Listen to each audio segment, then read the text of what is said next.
After watching Enzo and Cass lose in their attempts to get the NXT Tag Team Championships at Roadblock live in the Ricoh Coliseum in Toronto, they're back out of the picture once again. So if you want to throw a match together for NXT TakeOver Dallas, you need new #1 contenders.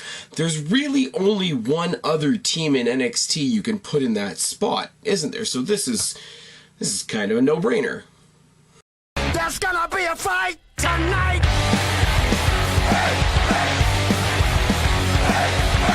What's going on, everybody? It's your buddy, it's your pal Spaz, Phoenix, the YWC Reality Check, here with your NXT review for March 16th. Yes, it is Austin Day. It is 3/16 on the calendar. I'd be remiss if I didn't point out that it's actually 3/16/16 on the calendar, but be that as it may, you know, Monday was March 14th, which is a lot more special to some people. Just putting that one out there. This episode of NXT, other than the main event, which was fucking classic, very much the same as Raw this week. You guys have heard me say a lot recently about the Raws, how they aren't spectacular individual shows, but they are functional, they are structural, they are doing what they need to do to build to WrestleMania. This show did the exact same thing for NXT TakeOver Dallas, which, I mean, let's be real, is part of the WrestleMania weekend. Started off the show with Sami Zayn, talks about the war he had with Joe last week, shows some respect to Joe, as he does, because he's the babyface. He says, you know, anybody else would come out here humbled and embarrassed, and, you know, I'm not embarrassed at all because Joe and I went to war. He goes very specific about saying that it wasn't just a match, it was a war, and it was a good match. Last week, I wasn't doing reviews last week. As most of you know, work kicked my ass last week, but I wouldn't have even known what to say about the match between Joe and Zayn from last week because it took up the whole show, didn't it? I would have all these notes that I do about the shows and etc, etc, etc, would all have been about one match, and I don't think I could have done the match justice, if I can be completely honest with you guys. Not a cop-out, just I don't think I could properly put it into words. It's why I don't really review pay-per-views anymore, because I want to sit back and enjoy them, kind of how I treated that match last week. But he says if there's anything that bothers me about last week and losing and not becoming the #1 contender, he says, there's still one thing that bugs me. I don't have an opponent for TakeOver Dallas. And he talks about how he's the proud papa of NXT and he's glad to see how far it's come and rah-de-rah-de-rah. He's cut off by William Regal, who says, you are special to NXT, and you deserve something special for TakeOver Dallas. You are going to face this man. There's a lot of static on the screen. All of a sudden you see Mr. Shin... I'm going to attempt to pronounce it because apparently I've been pronouncing it wrong. Shinsuke Nakamura. I'm guessing we ignore the U in Shinsuke like we do with Asuka. That's just a guess on my part. If somebody can correct me down in the box below, I really would like to know if I'm pronouncing it correctly or not. I'm not trying to be a dick here, just, you know, being very, very honest about my ignorance. Turns to the camera, literally just says, NXT, Sami Zayn, see you in Dallas. Short, simple, to the point, and that's what NXT is good at. Short, simple, and to the point. Shinsuke Nakamura versus Sami Zayn at TakeOver Dallas. Fine, fantastic, wonderful. This will be his last match as he's going up to the main roster. I would really love to have seen him fight somebody that he had an established feud with as his last match before going on to the main roster. My example obviously being Bayley and Sasha Banks at the TakeOver Brooklyn show, or was it TakeOver Brooklyn or TakeOver Vengeance or whatever the heck it was? Anyways, the last match, they had the Iron Man match. The one that, well, it wasn't Brooklyn, it was back at Full Sail, but you guys know the one I'm talking about, obviously. Hype Bros versus Dawkins and Crawford is not much, but I'll tell you what happened. Mojo tosses Crawford across the ring 2 times, crossbody on Dawkins, slam by Mojo, slingshot splash by Ryder, double knees and a dropkick by Ryder, and a trip by Dawkins, facebuster by Ryder, many, many, many knockdowns by Mojo on Crawford, corner splash and a discus punch by Mojo. The Hype Rider and the Hype Bros get the win. I don't know, guys. The Hype Bros are fun. If they are in there with a team that I care about, they're fun. If they're in there with a team that I don't care about, it's just like, well, the Hype Bros are going to win, aren't they? And by itself, that's not much. Deonna Purrazzo, who I'm starting to really like, took on my girl. Hot heel Emma obviously had Dana Brooke in her corner. Shoving match to start the match. Deonna eats turnbuckle early on. Corner beat down by Emma. Both girls trade punches. Clothesline by Emma and a mud hole stomp. Tree of Woe. Boots in the back by Emma. Basically hangs her from the turnbuckle and then picks her up so that her body's sort of doing one of these and kicks her repeatedly in the back. It's great. She does that running Emma sandwich thing. It was called the Emma sandwich. Now that she's a heel, I don't know what it's called, but whatever. Gets her back to the center of the ring. Knees her in the back. Nothing complicated. No great technical submission. Just kicks in the back, knees in the back, but we are working the back, so there's some psychology there, which is great. Headlock, 2 back elbows, 2 running elbows by Deonna, and a knee lift. Dilemma in the corner by Emma, and the Emma lock by Emma gets the obvious win. Now, we would find out later in the night that Emma will be facing Asuka next week on NXT. It's being billed as NXT's 2 most dangerous divas. If they're going to go with that, I wish they had presented Emma like that more often than just now. It'll be a great match next week. I can't wait for it. I'm pretty sure it's going to be the main event. Emma belongs on the main roster. That's all I can say about that. We replay the tag match from Roadblock and basically go over how Enzo and Cass came this close to being the champions. And we don't see Enzo and Cass next, so I don't know why we saw this video package other than to say, hey, Dash and Dawson are still the champs, because fuck calling them the Revival. Tommaso Ciampa versus Jesse Sorensen was an elongated squash, but here we go.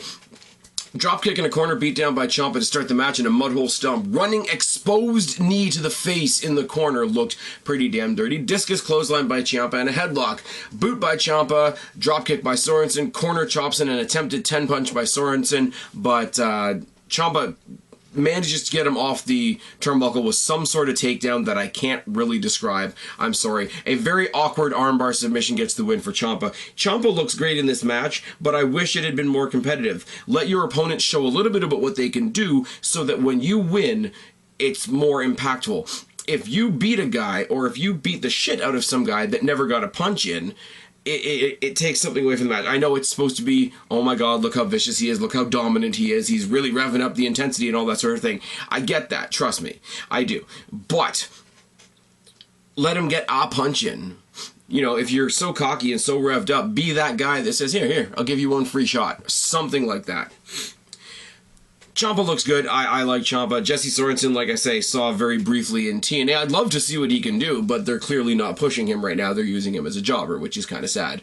Speaking of jobbers, Nia Jax and Eva Marie took on Bayley and Asuka. Now, that was a shot at only 2 of those 4 women, obviously. Bayley and Jax start off the match with a collar and elbow type and a corner beat down by Jax. Bayley and Asuka double team Eva and crazy kicks from Asuka to Eva Marie. Hip check takedown by Asuka, because fuck calling it an ass in the face, because it's not. Shoulder by Bayley, Samoan drop on Bayley by Nia Jax. Posted surfboard stretch by Eva is decent and more than we expect from Eva. Pinning reversal sequence, belly to back superplex by Bayley. Jax accidentally drops a leg on her own partner because she's an idiot. Drop kick by Bayley, boot by Asuka, Bayley to belly. Bayley and Asuka get the obvious win. Eva Marie is hated and Nia Jax sucks. There would have been no reason for them to win this match whatsoever. But it was a good exhibition. Hold on. Sorry about that, guys. You gotta love interruptions. Anyways, what was I about to say before I was cut off? What was I about to say? I was going to say Nia Jax and Eva Marie are an afterthought at this point. They really are. But I will say the one plus you can come from this is you get a really good exhibition of what Bayley and Asuka can do. Which is good, because William Regal came out, praises Bayley as champion, praises Asuka for the impact she's had in the time that she's been in the company, announces the match that we all pretty much knew we were going to get anyway, is Asuka versus Bayley for the NXT Women's Championship at TakeOver Dallas. Fantastic. Out of breath and everything. Shitty match, still out of breath, because, yeah, I don't know. Now, on to another match we're going to see at TakeOver Dallas. Baron Corbin versus Austin Aries. We replay Austin Aries' debut 2 weeks ago, the attack from Baron Corbin, in an interview that he had in the back, basically saying, hey, you know, he shouldn't have jumped me. He should have asked me for advice if he wanted my advice. I could have told him how to be NXT champion. I've been champion everywhere. It's basically I'm going to kick his ass at TakeOver Dallas and Roddy. A sit-down interview with a guy like Austin Aries it's not great. I would have much rather seen this as a talking promo in the middle of the ring on the mic in front of the crowd, because I think that's where Austin Aries will shine. Backstage or talking to the commentators, not really where he's going to shine. That's all the crap out of the way, by the way, realistically speaking. What we have in our main event is the Vaudevillians versus American Alpha in a #1 contendership match for the NXT Tag Team Championships at TakeOver Dallas to take on the Revival, which is a fucking retarded name. Dash and Dawson. Anyways, chain wrestling by Gable and Gotch to start, and a single leg crab by Gable. Hip toss by Gable and an overhead toss to English by Gable. Double dropkick by the American Alpha tosses out both of the Vaudevillains as we go to the little NXT miniature version of a commercial break. Headlock on Gable by Gotch, double team by the Vaudevillains, headlock by English, drop and a knee drop to the face, kick to the face. My writing sucks, guys. I'm sorry. Kick to the face by Gotch, a headlock and a snapmare by English. Now this is where the match, right here, is where they hit the switch in this match, because off of that snapmare by English, Gable rolls through and powerbombs Gotch so that his head is sort of kicked back against the bottom rope. I don't know whether that was intentional or not, but it looks painful. The hot tag to Jordan. Several one-punch knockdowns. Several drop kicks. Front press slam to English. Capture suplex to Gotch. Belly to back suplex on English. And then he hits. And I have it written. I have it written in capital fucking letters on my clipboard. The fucking rolling chaos theory suplex by Gable. Belly to belly overhead suplex on the floor by Jordan on Gotch, who I guess didn't want to get lost in the shuffle. Batista bomb by English, which I will say, English is obviously a really put together guy. He's by no means the biggest guy in NXT. Batista bomb by English is a pretty impressive thing. Corner spear by Jordan and the belly to back suplex for the win. American Alpha are your new tag team champion, or new tag team #1 contenders. They're going on to Dallas to face Dash and Dawson, and if you think they're not going to win, you are an idiot. That is just as simple as it can be. I rushed through that. This was an exciting match. As soon as they hit that powerbomb into the bottom rope, this match just kicked up, and the rolling chaos theory suplex was fucking brilliant. The highlight of the match for sure. Quickly followed up by that belly to belly overhead on the outside by Jordan. Jordan's a monster. Gable is impressive as fuck.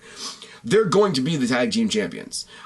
In that regard, they might as well not have the match in Dallas, but for the fact that I want to see it, and the fact that I want to see Dash and Dawson get their asses handed to them, it's going to be a good match. Now, on Raw, I mentioned that I meant to be doing all along the whole, like, what do we know about Mania so far type thing. So, TakeOver Dallas so far is Aries versus Corbin, Zayn versus Nakamura, American Alpha versus Dash and Dawson for the tag titles, Bayley versus Asuka for the women's title, and Joe versus Balor for the NXT Championship.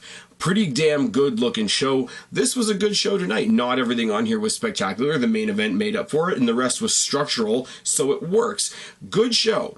Good show. When you look back a couple weeks ago, and for a couple weeks in a row, I was quite disappointed by NXT. They've really picked up their game. They have the WrestleMania, that road to WrestleMania feel, even though they're not going to be at WrestleMania. They have their own WrestleMania, for lack of a better term. They've kicked it up a notch. This was a really, really good show. Sorry about the video cutting in the middle. That's about it. I got some stuff to talk about on SmackDown. I'll do that next. But for right now, I've been Spaz, your YWC Reality Check. Subscribe up there, talk down there, start a conversation. Keep all these conversations going. Tell me what you're looking forward to at TakeOver Dallas. Don't be a stranger. I'll talk to each and every last one of you later. But for right now, I'm tagging out. Bye, guys. Sunshine, come a freak like me.